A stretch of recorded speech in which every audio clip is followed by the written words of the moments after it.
Ayan, magandang gabi ho. Nagbabalik na naman si Karen na parang ugat ang buses. Ayan, meron na pong ginawang bagong laruan kay Husky at Aiden. Kung natatandaan niyo na ay meron din silang mga itlog. Meron pa rin naman, pero dinagdagan daw. Kasi ito, tatlo na lang yan. Ayan, bumili ako sa Mr. DIY ng mga itlog na makaponay na may konting drawings at meron ding pamponay sa loob. Pupulayan mo daw yung itlog.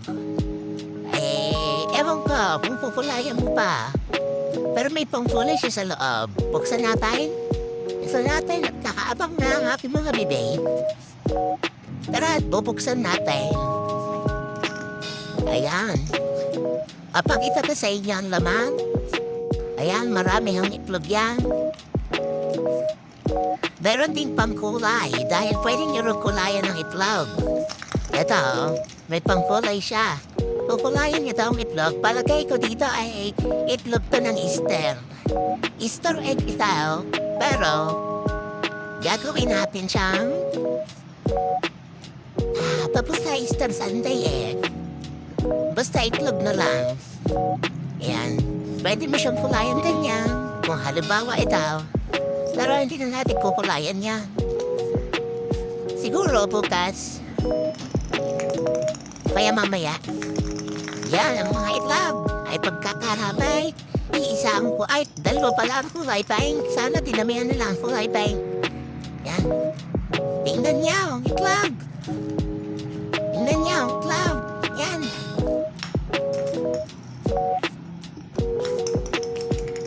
Hindi niya nagustuhan.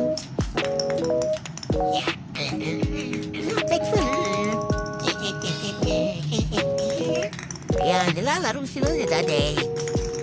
Yan. Hindi nila pinapansin ang itlog at kakagising lang nila. Pero yung papansinin din nila yan mamaya. Interesado naman sila Sadyang hindi palang papansinin ngayon at bagong design. Ayan na. Aamay-amay na niya yan. Aamay-amay din niya ang lalagyan. Kasi natutuwa siya daw. Dahil ay pumunta doon sa gilid. Kukunin ko lang. At ayun na nga ho, nagbago ang aking isip. Dahil nga ho, kalitisin ang nila. At parang gusto kong kulayan ito, ay kukulayan ko na nga. Ayan, kukulayan ko na. Dahil kaya, tatapusin ko muna pagkukulay. At ayun, nakulayan ko na ang mga bola. O mga itlog. Ayan. Ito ay napaka-cute to. Parang si My Melody ito Ayan. Ibago ng laruan ng mga bebe ko.